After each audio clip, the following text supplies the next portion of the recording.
Hello, thank you for joining in with Sit Down with Johnny. I wanted to have a little look at the last images of the Cassini satellite, the Cassini probe, that burnt up in Saturn's atmosphere a while back now. But before it burnt up, it sent back some wonderful images, and we've actually got the last image that was ever taken, which I'll show towards the end, which is quite beautiful, quite haunting, I think. But first, let's have a look at Saturn from above. So this would be, I guess you could class it as the northern hemisphere. Think about where it is in relation to the Earth and Earth's orientation. This would be looking at the top of Saturn, and you can see the rings really clearly. These are actual photographs taken by the Cassini satellite. They're not renderings done by a computer. They are actually photographs. It's interesting, isn't it? You can see the Cassini division, and if you're not sure what the Cassini division is, it's that very thick black line in the rings. Can you see it? Where there's hardly any rock and debris. That's what creates the rings, the rock and the debris, reflecting the light. But there's a space in the rings where it's quite a large area, actually, where there's no rock, there's no debris, and so it just goes black. That's called the Cassini division.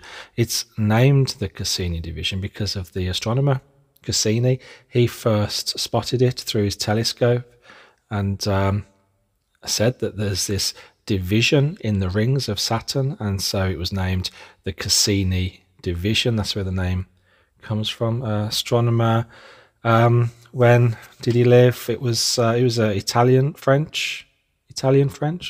French, or both Italian and French. Astronomer, 1600s. So that's going way back, isn't it? I think he also did a lot of work looking at the moon of Saturn, Titan, which I'll show you in a minute as well. I think Cassini found Titan as well. I'm not sure about that, but it's very interesting to look at Saturn this close. There's a sort of romance to it, isn't there? Okay, let's go on to Titan. This is an actual image of Titan. Now, it's not blurred. This is a sharp image. It's just that the composition of the atmosphere is very, very thick nitrogen, and it creates that soft Gaussian blur. That's how it looks close up. That's the colorization and everything. That's not being falsely colored. That is Titan, one of Saturn's moons, actually the biggest of Saturn's moons, close up. And then we've got Enceladus, which is a very nice word, Enceladus. This is another moon of Saturn, a very small moon, actually. How big is Enceladus? Well, it's roughly, it's classed as the 6th largest moon, which means it's quite small. It's only 500 kilometers in diameter.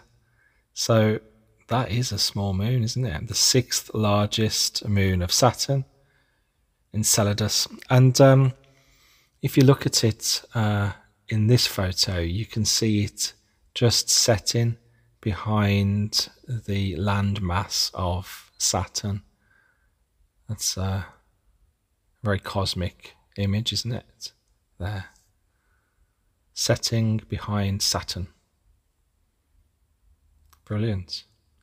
And then we're moving on to the last image that Cassini ever took. I mean, that's incredible, really. Just before it burnt up, this was the last image right here.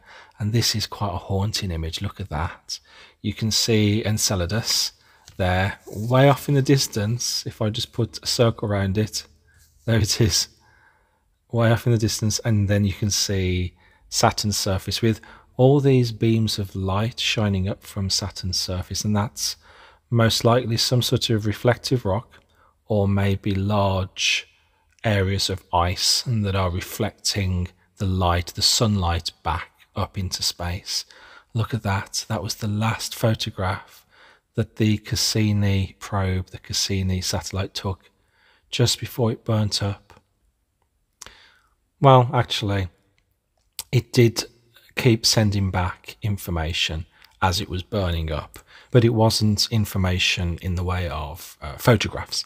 It was other types of data that was being sent back, like the gases in the atmosphere and things like that. So it did keep on sending signals and information back right up until the point where it was destroyed. Pretty incredible, really, as it speeded towards Saturn's surface. Well, there we go. That's pretty good, isn't it? Having those actual images. The images are all belong to NASA. They're NASA images, but they're pretty much shared and spread around the web. As long as you give reference to the fact that they belong to NASA, then I believe it's okay. And I think it's great to be able to see worlds like this close up.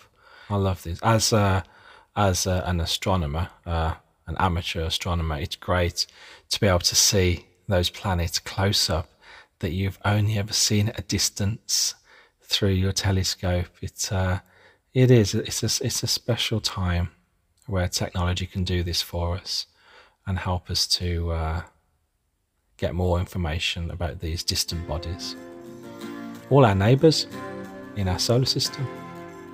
Great. Well, thank you for listening and for watching, and I'll speak to you really soon. Whatever you're doing today, have a great day, and thanks for sitting down with Johnny. Bye for now.